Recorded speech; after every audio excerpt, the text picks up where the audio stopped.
21. The following winter was spent on schemes of social betterment. Agricola had to deal with people living in isolation and ignorance and therefore prone to fight. And his object was to accustom them to a life of peace and quiet by the provision of amenities.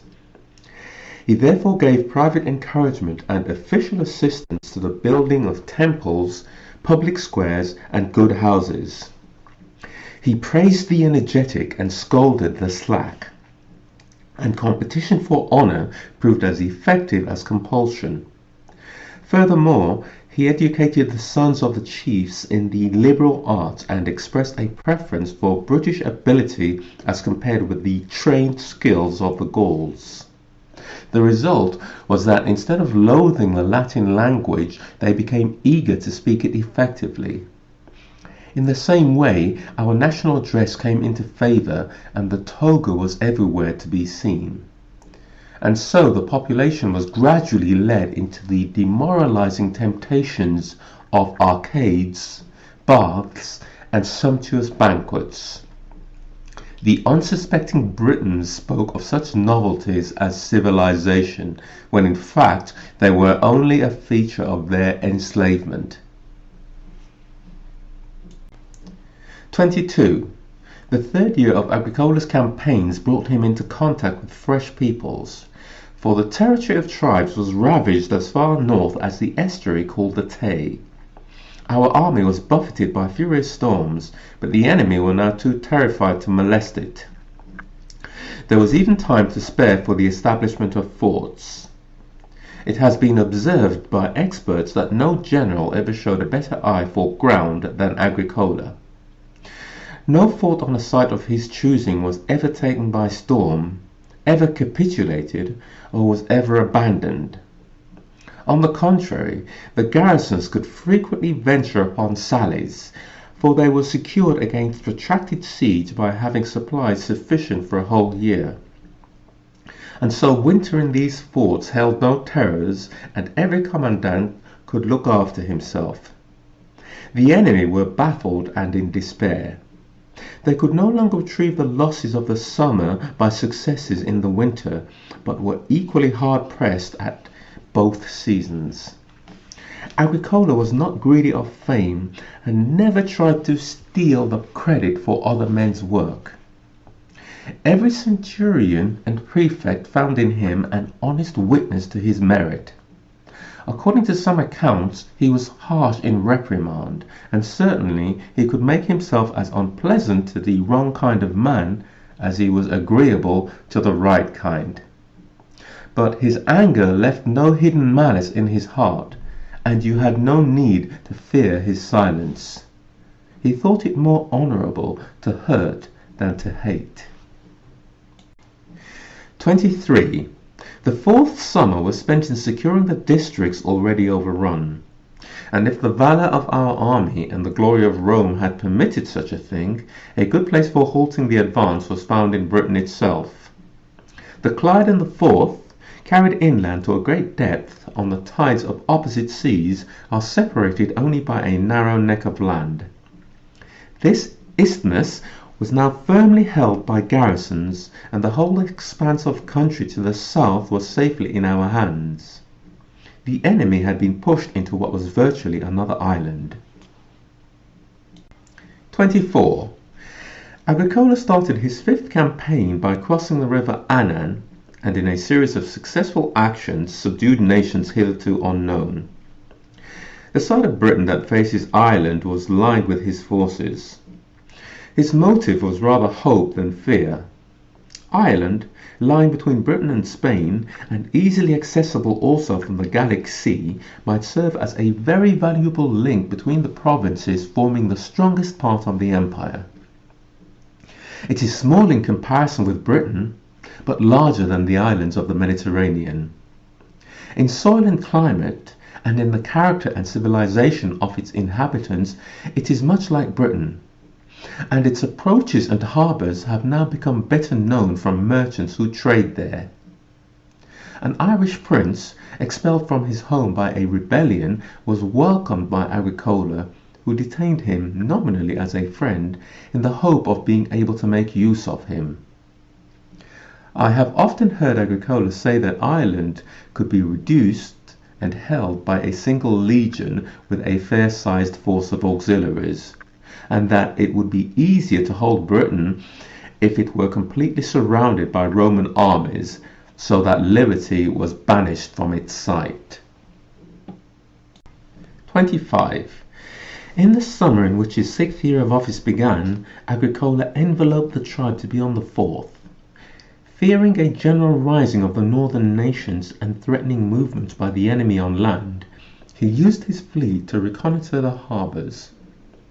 It was first employed by Agricola to increase his striking power, and its continued attendance on him made an excellent impression.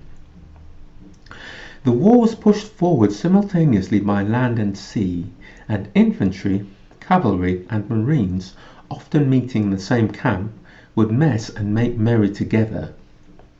They boasted, as soldiers will, of their several exploits and adventures, and matched the perilous depths of wood and ravines against the hazards of storms and waves, victories on land against conquest of the ocean. The Britons, for their part, as was learned from prisoners, were dismayed by the appearance of the fleet. Now that the secret places of their sea were opened up, they felt that their last refuge in defeat was closed to them. The natives of Caledonia turned to armed resistance on a large scale, though the facts were exaggerated, as the unknown always is, by rumour. They went so far as to attack some of our forts, and inspired alarm by their challenging offensive. There were cowards in the council who pleaded for a strategic retreat behind the fort, maintaining that evacuation was preferable to expulsion. But then Agricola learned that the enemy was about to attack in several columns. For fear that their superior numbers and knowledge of the country might enable them to surround him, he moved his own army forward in 3 divisions. 26. As soon as the enemy got to know of this, they suddenly changed their plans and massed for a night attack on the 9th Legion. That seemed to them the weakest point. Striking panic into the sleeping camp, they cut down the sentries and broke in. The fight was already raging inside the camp when Agricola was warned by his scouts of the enemy's march. He followed close on their tracks, ordered the speediest of his cavalry and infantry to harass the assailants' rear, and finally made his whole force raise a shout. Dawn was now breaking, and the gleam of the legion's standards could be seen. Caught thus between 2 fires, the Britons were dismayed, while the men of the 9th took heart again. Now that their lives were safe, they could fight for honour. They even made a sally, and a grim struggle ensued in the narrow gateways. At last the enemy were routed by the efforts of the 2 armies, the one striving to make it plain that they had brought relief, the other that they could have done without it. Had not marshes and woods covered the enemy's retreat, that victory would have ended the war. 27. This success inspired with confidence all the troops who had taken part in it or heard about it. They declared that nothing could stop men like them, that they ought to drive deeper into Caledonia and fight battle after battle till they reached the farthest limits of Britain. Even the cautious strategists of yesterday were forward and boastful enough after the event. That is the crowning injustice of war. All claim credit for success, while defeat is laid to the account of one. The Britons, on their part, felt that they had not lost through any lack of courage, but through the Roman general's skillful use of a lucky chance. With unbroken spirit, they persisted in arming their whole fighting force, putting their wives and children in places of safety, and assembling together to ratify their league by sacrificial rites. Thus the campaign ended with angry feelings excited on both sides. 28. That same summer, a cohort of the Usipi that had been enrolled in Germany and transferred to Britain ventured upon a memorable exploit. They murdered a centurion and some soldiers who, to teach them discipline, were serving in their ranks as models and instructors. Then they boarded 3 small warships, forcing the pilots to do their will. But one of these escaped and went back, and the other 2 were then looked on with such suspicion that they were killed. News of these events had not yet got about, and the ships seemed like a ghostly apparition as they coasted along. But the time came when they had to put into land to get water and other supplies. This brought them into collision with parties of Britons who tried to protect their property. Though often successful, the raiders were sometimes driven off, and in the end they were so near starvation that they began to eat one another. First they picked out the weakest, then they drew lots. In this fashion they sailed round North Britain. Then they lost their ships through bad seamanship, were taken for pirates, and were cut off first by the Suebi and then by the Frisi.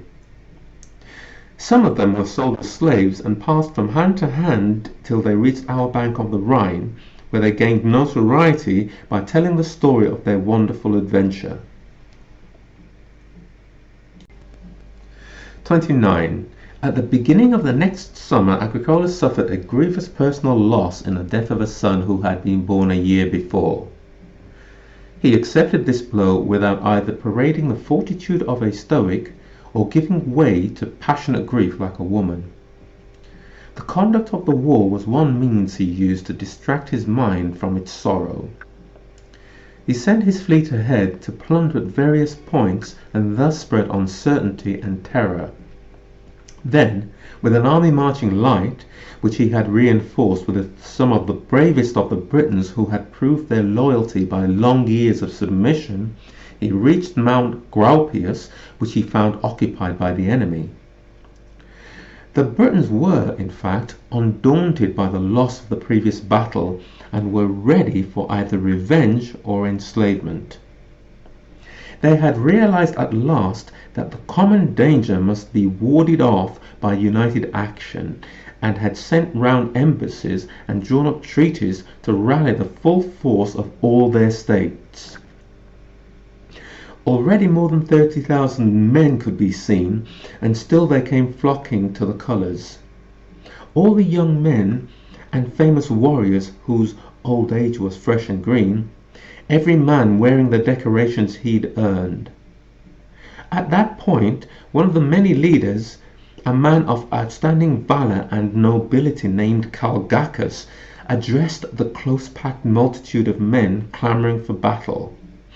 This is the substance of what he is reported to have said. 30. When I consider the motives we have for fighting and the critical position we are in, I have a strong feeling that the united front you are showing today will mean the dawn of liberty for the whole of Britain. You have mustered to a man, and all of you are free. There are no lands behind us, and even on the sea we are menaced by the Roman fleet. The clash of battle, the hero's glory, has now actually become the safest refuge for a coward. Battles against Rome have been lost and won before, but hope was never abandoned, since we were always here in reserve. We, the choicest flower of Britain's manhood, were hidden away in her most secret places. Out of sight of subject shores, we kept even our eyes free from the defilement of tyranny. We, the most distant dwellers upon earth, the last of the free, have been shielded till today by our very remoteness and by the obscurity in which it has shrouded our name. Now the farthest bounds of Britain lie open to our enemies, and what men know nothing about they always assume to be a valuable prize. But there are no more nations beyond us. Nothing is there but waves and rocks and the Romans, more deadly still than these. For in them is an arrogance which no submission or good behaviour can escape. Pillagers of the world, they have exhausted the land by their indiscriminate plunder, and now they ransack the sea. A rich enemy excites their cupidity. A poor one, their lust for power. East and West alike have failed to satisfy them. They are the only people on earth to whose covetousness both riches and poverty are equally tempting. To robbery, butchery, and rapine they give the lying name of government. They create a desolation and call it peace.